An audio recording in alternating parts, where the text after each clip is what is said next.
Auzubillah min zalik, jangan sampai kita lalai dalam sholat nih buat Ya. jamaah yang ada di rumah. Karena memang nggak tahu ya kalau kita bicara soal maut ini kapan menjemput. Jangan-jangan sebelum kita sholat tiba-tiba maut udah jemput, masih utang kita sholatnya.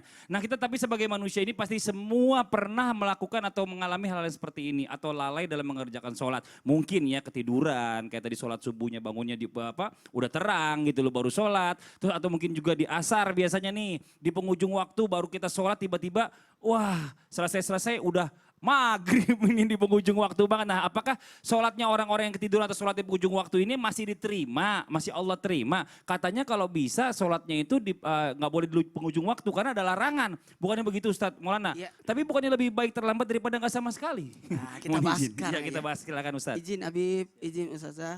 Bismillahirrahmanirrahim. Jamaah. Yeay! Oh jamaah. Yeay! Alhamdulillah. Lillah. Alhamdulillahirrahmanirrahim. Seberapa besar perhatian kita kepada salat, begitulah kedudukan kita di hadapan Allah. Makanya salat itu luar biasa. Yang pertama diperiksa dari kemudian adalah salat. Sebagaimana tadi sudah dijelaskan oleh Habib tadi.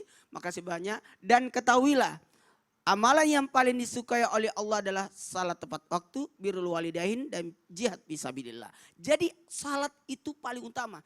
Dan usahakan tepat waktu. Kalau perlu menunggu waktu. Nah gimana nih kalau ada orang salatnya yang ketiduran atau salatnya di penghujung waktu. Kita lihat dulu posisinya. Karena yang namanya ketiduran itu fitrah dari makhluk adalah tidur. Tapi jika tertidur atau lupa melaksanakan salat, maka hendaklah dia melaksanakan salat pada saat dia mengingat. Sekali lagi, pada saat dia mengingat, pada saat dia sadar, pada saat dia terbangun. Nah pada posisi salat ini coba lihat, kalau kita tidur lihat dulu, yakin nggak bangun? Itu sekali lagi, makruh bahkan terlarang, bahkan bisa jadi haram kalau kita tidur di saat sudah mendekati waktu sholat. Atau yang kemungkinan bisa jadi salat kita belum, dalam artian ada jaminan gak kita terbangun? Nih Jimmy Jeep sini dong. Ini kalau yang di rumah, yang mana tuh artinya Jimmy Jeep? Itu yang kamera yang jalan-jalan. Nah pokoknya hati-hati. Karena ini paling bahaya. Memang tadi sudah dijelaskan Ustazah Lulung tadi bahwa pena terangkat ketika orang tertidur sampai dia terbangun. Orang gila sampai dia sadar. Anak ketika sampai dia balik. Tapi dalam hal ini jangan pernah menyepelekan salat. Karena hati-hati. Kalau salat tepat waktu pahalanya lebih gede. Kalau saya sih kalau makan coto jam-jam 10, jam 12.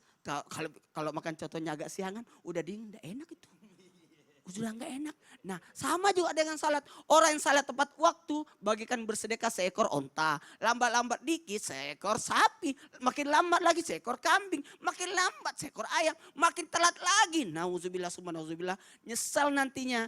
Karena sebagaimana tadi kami jelaskan bahwa sebagaimana perlakuan kita terhadap salat, begitulah kedudukan kita di hadapan Allah. Makanya hati-hati, perbaiki salat. Karena bisa jadi, oh lah Ustaz gimana nih kalau kita salatnya setelah berlalunya waktu, waduh aku terbangun, maka salatnya diqadha. Tadi sudah dijelaskan oleh Habib, makasih banyak Habib, bahwa kita itu mengqadha salat karena sudah terlewat waktunya. Ya. Maka salatlah di saat waktu walaupun sudah bukan waktunya lagi tapi niatnya qadha.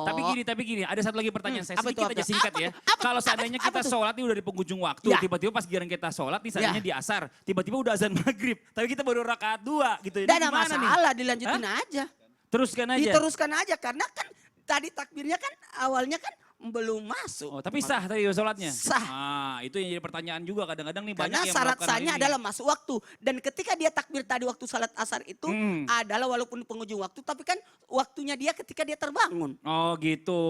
Nah udah nanti kita lanjutin lagi pembahasan ini menarik banget nih. Ya bicara masalah ilmu ini gak pernah ada ruginya kalau kita nanya ya. Malu bertanya sesat di jalan. Nauzubillah.